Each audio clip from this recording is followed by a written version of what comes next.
Kita masuk poin kedua. Saudaraku, purpose driven life. Apa yang kita lakukan sepanjang jalan supaya sampai kepada rencana Tuhan. Yaitu Matius 22 ayat 39. Mengasihi sesama. Ini juga perintah Tuhan. Karena ayat 39 dan ayat 40 menyatakan ini harus kita patuhi sepanjang jalan kita.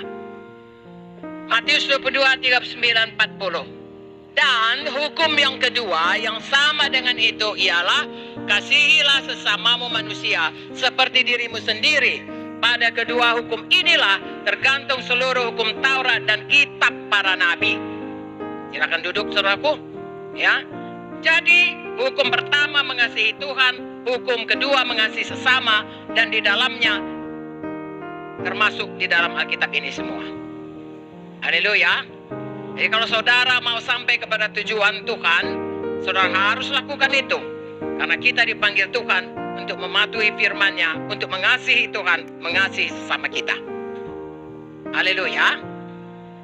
Yang paling penting kasih itu adalah sesuatu yang dipraktekkan dalam hidup kita. Amin.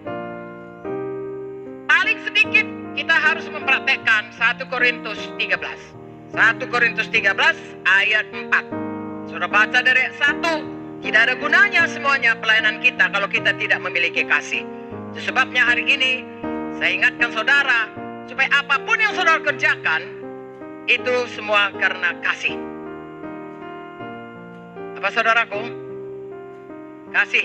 Bahkan sebenarnya kita tidak dapat berbuat apa-apa kalau kita tidak mengasihi. Gong gemerincing itu semua. Hari ini kita berlari-lari pada panggilan Tuhan. Tolong saudara arahkan diri saudara kepada kasih sesama manusia. Karena itu perintah Tuhan kepada kita. Di situ termaktub kitab nabi-nabi dan semua Taurat Tuhan. Jadi saya dan saudara harus mengasihi Tuhan, harus mengasihi sesama. Kalau sudah memadai, teruskan, tingkatkan. Kalau belum memadai, belum terlambat, mari mulai. Saudaraku, kita selama kita di dunia ini ada tujuan kita, yaitu saya dan saudara harus mau diubahkan Tuhan menjadi seperti Yesus, tiap hari bertumbuh menjadi dewasa sampai kepada kepenuhan Kristus. Harus mau.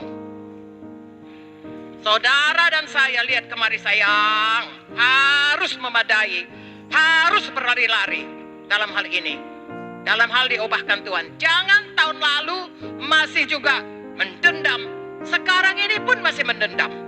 Tolong jangan saudaraku. Tahun lalu masih egois, tahun ini pun masih egois.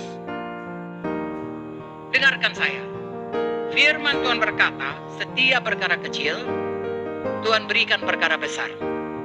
Latih diri saudara, relakan diri saudara. Kecil pun persoalan, kecil pun tantangan, selalu mau diubah Tuhan. Sebab kalau saudara biasakan mengeraskan hati, selalu merasa diri benar, sudah pun meninggal pasangan saudara, bisa saudara nggak bisa berubah. Tidak ada orang bisa dipaksa. Itu pilihan. Pilihlah kehidupan. Pilihlah diberkati Tuhan. Pilihlah berubah menjadi seperti Yesus. Haleluya. Kalau orang berkata itu bodoh, saudaraku, apapun kata orang, kata Tuhan juga yang betul. Kalau kata Tuhan, mata Tuhan mencari di seluruh muka bumi akan orang yang bersungguh-sungguh hati kepadanya, untuk mencurahkan kuasanya kepada orang itu yang betul. Orang berkata itu bodoh, mau ditekoh-tekohi orang. No. Langit bumi berubah, bisa lenyap, firman Tuhan tidak pernah lenyap. Orang yang sungguh-sungguh saudaraku terhadap Tuhan, itu juga nanti yang menuai akibatnya. Ya, saudara baca itu Mazmur 37 saudaraku, pasti, dengar, pasti Tuhan menerbitkan kebenaranmu. Amin. Oke, jadi saudaraku, saudara berubahlah seperti Tuhan Yesus, menjadi seperti Yesus saudaraku. Kalau saudara rasa belum cukup, tidak terlambat, hari ini berlari-lari.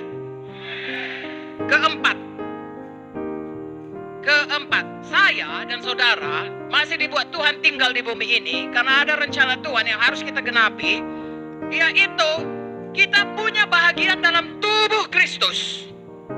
Punya tugas, punya posisi, punya fungsi, punya resources, punya sumber daya, punya kelengkapan, punya karunia roh, punya talenta untuk mengambil tempat kita bertumbuh sampai pada maksud rencana Tuhan di dalam tubuh Kristus.